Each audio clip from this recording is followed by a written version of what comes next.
Hi YouTube.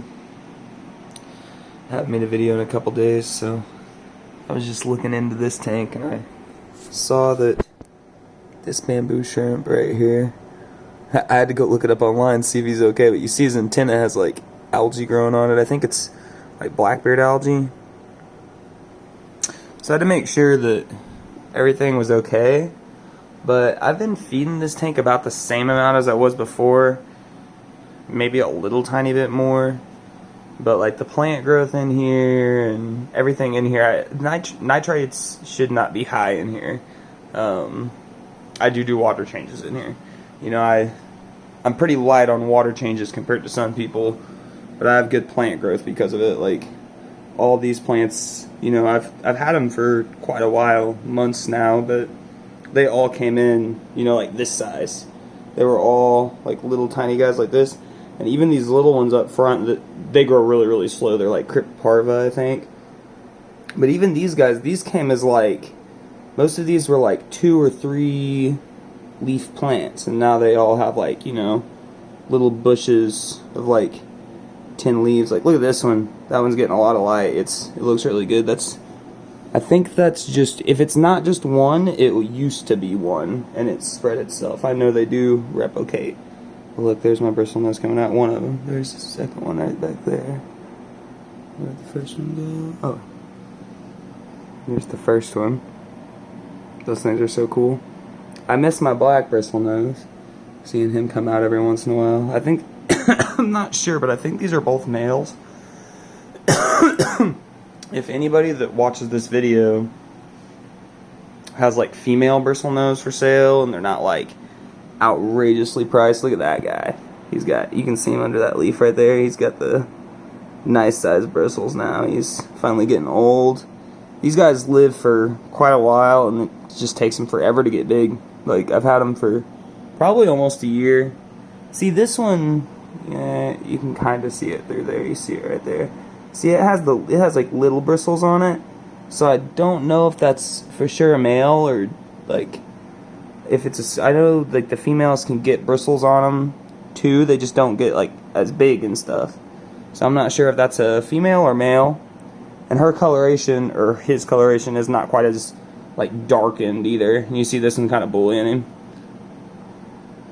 So it might be that he's a male too, so I'm not sure if I have one female, one male. I'm not really sure what the deal is.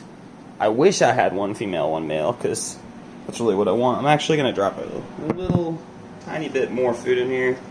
Feeding the good old Fluval Bug Bites, the tropical formula. And if you guys don't already have like a food that you guys like completely just swear by, then I would recommend the Fluval Bug Bites. I'm going to feed my big fish too, sorry. I had to open the bag really quick. Sometimes I like to feed him on camera. He's a little bit more fun to watch eat than, you know, the little fish are just kind of like, whatever. They're eating. That's what they're supposed to do. Just going to drop some Viber Bites in here. He really likes Viber Bites. Any fish that you have that really likes live food, I would recommend trying Viber Bites. He's, of course, oh, my camera zoomed in. Of course, he's being shy because I'm sitting right here. He doesn't like it when I sit and watch him eat. He likes to just be a lone wolf, but you can see he goes after him, and he will go through the gravel. If there's any pieces hit the gravel, I know I say that all the time, but just in case anybody's new or anything, you know. He will pick through his own gravel. That's why the gravel's all piled up on the sides. I obviously did not decorate the tank like this. Actually, when I first got him and the other fish that was in here, I decided that I was going to decorate up this tank like really pretty and everything, and try to like plant it and just like put plants in there that would root so heavily. They wouldn't let them root. Like they didn't even give him a chance to root. I had him and a Bolivian ram, and they would not let shit root in here. And so I still have the dwarf aquarium lilies in here. Just, you know, I need nitrate control of some kind. And he's got a Java fern back there that he messes up a whole bunch. I need to clean his tank really bad. And this is the tank that, like, when I clean tanks, Most of the other tanks I just like, I don't know, I change out like a little tiny, like the big 40 gallon out here, I usually, when I change it, I usually change like 5 gallons. All my other tanks I usually change like a gallon, like a gallon of water, maybe 2 gallons, like just usually a 10% water change. Like the 20 gallon I guess would be closer to 2, but like my 10 gallons I just do like 1 gallon of water. It does not take a lot. And I don't do it very, like, super often, maybe like once every 2 or 3 weeks or something like that. It just kind of depends on my schedule and how the tank looks. So you can just kind of tell, like, when the tank starts getting really, really algae filled. Or, like, I'll show you guys the 10 gallon in my room in a second. I cleaned it a little bit. I just cut some, so there was a bunch of crypt leaves on this one bigger crypt that, it was too close to the surface and it had algae growing all over it. It was bad. It looked rough. Yeah. And I just let the algae grow in here. Like, I'm not gonna lie to you guys, I don't really look at this fish all day. He's a cool fish, but like, I'm not super into aggressive fish. If I was gonna have an aggressive fish, I would breed aggressive fish, which is what I initially wanted to do with him, but he's just too aggressive. He's just a little more aggressive than I expected. One of my bristle nose just shot off. Oh yeah, back to this guy. Yeah, you guys let me know. I mean, I could do a water change on this, but in my experience, my water has so much mineral content in it, like hardness in the water, calcium and stuff, that it's actually kind of adverse for me to do a water change if I have algae problems. The algae like gets that minerals in there and it starts just like sucking it in, it usually explodes. So generally I can just balance my tanks a little bit better with a little bit less light. So I might just like turn this down to where like all my tanks turn off in the middle of the day. I have them set to where they turn on for a few hours and then turn back off for a few hours and then turn back on. But yeah, I know I read online and everybody said that the algae growth on the bamboo shrimp shouldn't matter because he's gonna molt and everything, but you know, probably not that comfortable with like blackbeard algae growing all over your antennas and your face. So, but yeah, I think it's mostly because of that flow. I think that if I didn't have the extreme flow in there, it probably wouldn't be. Like, I had almost no algae before. Just the algae that grows on these, but you can see I barely even grow algae on the sidewalls. I never scrub the front of this tank. I have not scrubbed the front of this tank in so long. And the most I get is like that little kind of like, it's like a little opaque, like almost like a whitish film. It's like a biofilm that builds up. That's like the most I really ever see. I got a little bit of algae on the, I think it's just the flow is a little too extreme. I'm probably overfeeding a little bit since I put the bamboos in there. I wanted them to be good and happy. But yeah, I'll probably just slow down the feeding a little bit. Cut back my light like 30 minutes a day. That'll control the algae. This tank, as always, just looks really good.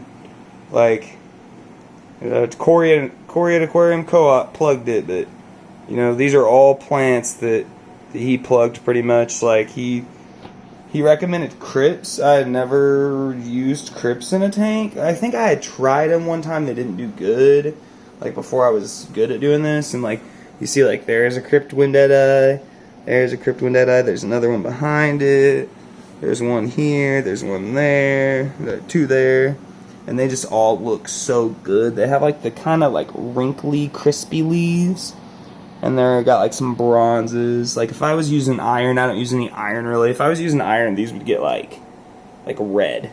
You can see they're definitely like a different color green than these. And then these, the smaller ones I think are all crypt parva. Like that size one, it might be like a lutea. And then like, I'm thinking the biggest ones out of these are lucens, but I have lutea, lucens, parva, windedi, and then in the back I have like a bunch of Java fern, just like that I just kind of like stuffed back behind there. And then in the middle I have the the dwarf aquarium lily. And the dwarf aquarium lilies, if you guys haven't had a dwarf aquarium lily in a tank, like, just freaking get one. Just get yourself a dwarf aquarium lily, because they are amazing. I wish the one that I had in the pond was doing a little bit better. I think it's just a little, I put it out there a little late. Like, I didn't get it until like a month or so after I set up the pond, and I already set up the ponds kind of late anyway. But yeah, dude, I just think it's not getting the light that it needs. Like, I just think that it needs kind of like a little bit more light to bloom and start putting up those leaves to the surface. Anyway, I'll go show you guys this other tank that I made it nice the other day. Sorry about the walkthrough through the house. I'm not in the process of editing videos right now, guys. I'm just, yeah, you can tell here. Oh, please. There we go. I just turned off the PlayStation like that. It's not the right way, but I didn't want, I don't know who that is. It was Mr. No Sleep or who that was doing that video, but it was a video on RuneScape raids. So I didn't want anybody to get upset because I'm using their video in my video. I'm gonna stop smoking. I do have some vape juice. I started vaping. It's going okay. Yeah, but basically on this side over here there was like leaves all the way to the top, and they had like blue-green and blackbeard algae and all kinds of stuff, and I just trimmed a bunch of them off. I'm gonna chill the light in a couple of these a little bit, like add like a 30 minutes to the middle of the day light cycle, or make them turn on a little bit later or something. I'll figure that out here in a second. I gotta go look at what my light cycle is actually set at. Oh, and also, one of my white clouds is missing. I never saw a dead body. Oh, there's a dead shrimp body though. Right there. That's not good, guys. See, I don't know what's going on here. I had one shrimp die. All my snails are still doing good.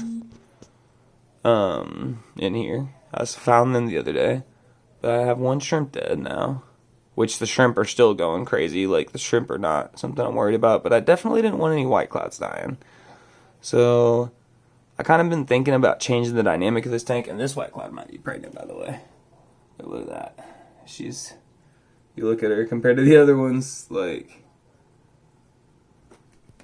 I don't know if they're at the age where they are supposed to get pregnant, but they're technically at a good age. They take forever to grow up. Because I don't really I don't feed them live food every single day. I do feed them live food sometimes, but not like a breeder would, you know.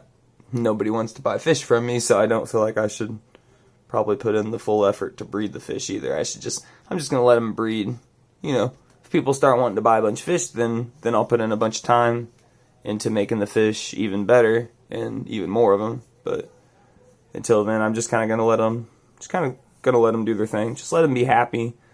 Yeah, but I think I might take these white clouds outside to the ponds and put them in one of the ponds I have only 6 white clouds in. I'm gonna might put these guys in there, and then I was kind of thinking about scooping out as many shrimp as I can get, and I know there's still gonna be some in there that I'm not gonna be able to get out. There's no way I'll get them all out of here. Let's be honest. And then I might put, I haven't like done research, but I might put like 2 German rams if I think that they'll fit, or like 2 of some kind of other cichlid. I might also get like a little bit more rock work to put in here for some line of sight blocks. But like maybe just like put like a breeding pair of cichlids, small cichlids, really, really small cichlids. The ram sounded cool to me. My buddy, he said he was doing Dark Knight rams, or wants to do Dark Knight rams. He's on some kind of waiting list, of course, but yeah, I miss my ram. The only reason I really got rid of him was to let the shrimp breed out of crazy control, and now I have the 40 gallons. I didn't have the 40 gallons out there available for that before. So if I get rid of my big aggressive peacock cichlid, then I could put shrimp in there too. Like some other kind of, I was kind of thinking about putting like some blue velvets or something, some kind of crazy blue shrimp or something like that in there. Along with some new fish that I you know, I just kind of want to, I'm just going to diversify a little. I really, really like my gold white clouds, though. But the only reason that I'm not, like, dead set on keeping gold white clouds inside right now is because I have the gold white clouds outside, and I think they're going to do really, really good outside. The gold white clouds that are out there. Actually, we'll go take a look out there really quick. I'll show you guys this tank just because, I mean, it's this tank. And if I'm honest with myself here, I got to move some stuff. I had some barbecue Pringles on the way, guys. I'm a mess, I know. But if I'm just going to be honest with myself, I think this is my favorite tank. It looks so good. My brother's tank looks really good too, the one in my brother's room. That moss, though. I keep pulling moss. Oh, that's starting to get algae on it too. I don't want algae in these tanks. Guys, what am I going to do? Yeah, a little bit of algae up here too. Okay, so definitely gonna knock the lights back. That's a good trick, by the way. If any of you guys don't know it, I'm giving you my main tip, my biggest tip, easiest way to, you know, knock back some algae. Well, first of all, like, you know, I've been feeding these fish under the. Let me just say this: I've been feeding them like, you know, I want them to get big. Like, these were brand new fish. They weren't very big when they came in. I mean, they were decent sized. Aquahuna did good. But, like, look at him now. Like, look. Like, this guy's got the fin work now to prove it. I'm just looking at his fins right now, and I'm like, yeah. And they all have red in their cheek. Like, they've been eating good. They've been eating really, really good. So that's part of the algae problem. I know that I am overfeeding a little bit. Shouldn't really. That's the thing, though, is, like, a lot of people think that algae is going to, like, hurt. Like, algae means you have high nitrates, which means you're hurting the fish. But, like, that's not always the case. You might have just some excess nitrates, like, just a little bit more than what your plants can handle, and you'll grow algae.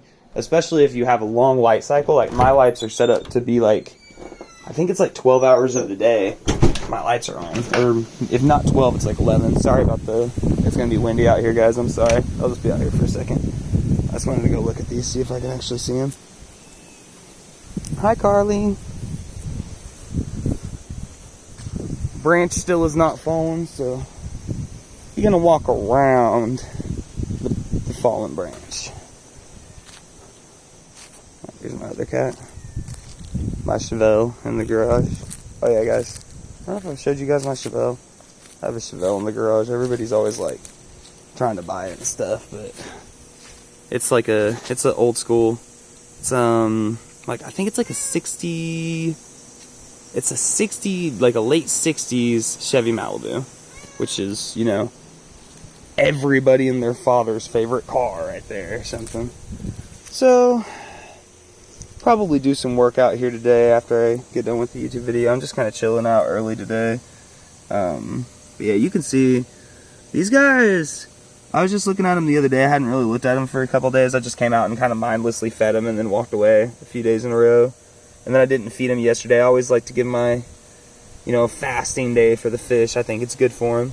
Yeah, like, that's the thing is, like, I have algae problems in my tanks. I gave a fasting day yesterday, so I'm obviously overfeeding too much on the days I do feed. Making sure every single fish gets a meal, even if they're out-competed, you know. Which is good. I need to either pick up my water changes or something. I need to do something.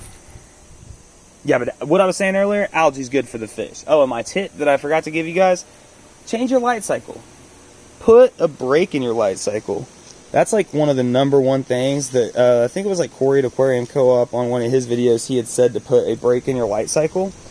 I'm not sure, I might be just like plugging him for no reason because he's the best, but I read it somewhere. I did a lot of reading other than, you know, listening to his videos, but his videos are where I got a lot of information this last time that I got back into the hobby. The first time it was all forums, you know, nobody really had a YouTube. It was like 10 years ago, guys, and nobody really had a YouTube that they were talking about fish on. You know, YouTube was for music videos and stuff like that, and funny videos, you know, like nobody was doing the whole floating head videos and talking in front of fish tanks. And if they were, I did not know about them. But yeah, you can see these guys too. I'm gonna get that polarizing lens. Sorry if you guys see me naked or anything. I have no shirt on. Oh, you guys seen my boob. It's not good. Oh, there's one. There's a couple right there. Yeah, I'm probably going to get that polarizing lens, though, so I can see down deep into this water. This water is getting a little more tanniny. I don't know if it's, like... I'm not really sure what it is. If it's not growing any algae, because it's not as much in the sun, it's not growing as many plants, so maybe those plants or algae over there are getting... like, are sucking some of the tannins out of the water, and this one's not. And sorry for talking so long today, guys. I'm boring. I just had nothing to do, and I was like, man, I haven't made a video in so long. But yeah, change your light cycles. If you have algae problems, I just seen Vertigo 117. He was talking about algae problems too. He's more like a pond guy. I'm new to the pond scene, so I don't feel like I'm like stealing his viewer base or anything like that. It's not about that. Just in case you're watching this video, buddy, I'm just letting you know. But yeah, like for a fish tank, that's what I've always liked that method is, you know, feed just a little bit less, rather than just being like, oh, I got to do 50% water changes. Like just feed a little bit less, just a little bit less, not a lot less. Don't just like starve your fish, and then just make it to where your lights, like get a timer, make it to where your lights turn off for an hour every day. And if an hour doesn't work enough to, you know, reduce the algae, make it 2 hours every day. Then like 2 hours every day, your fish tank will be off. Make it come on. Personally, like the way my tanks work is my tanks come on at around, it's 10 or 11, and they go till like 2, and then they turn off at 2, and then they come back on at like 5. So I have like it's like 2.5 hours, technically. But yeah. Get out of here, bro. My cat put his foot under my leg and then meowed at me. Oh, man. These little baby horsetail rushes, though. I feel like I should replant this. I have some pots inside. I might think about replanting this, because this thing just keeps falling out and the top part's all dead. But these would probably make some good, like these would be good stocks. Somebody shooting out here, probably hunting something. Yeah, so sorry about the long video, guys. It's like 22 minutes long. I should never make a video this long again. I'm very sorry. Yeah, but I showed you guys everything except for the Emerald Rasboris, rather. I'm gonna just take these guys inside because this is definitely still alive. You see, let me get it to focus. Wow, no focus whatsoever. I need to put my hand behind it. That definitely seems to help. It does not want to focus on the grass. Yeah, you see, these roots, they still look good, you know? These little baby stalks, what I'll probably do is cut the big stalk off. Maybe like cut it down halfway or something like that. And then I'll put it in a new pot. I might see if one of those other ones wants to be replanted too. And then I could put it in my other pond. Have another one over there. But yeah, guys, sorry about the long video. Have a wonderful day. Bye, YouTube.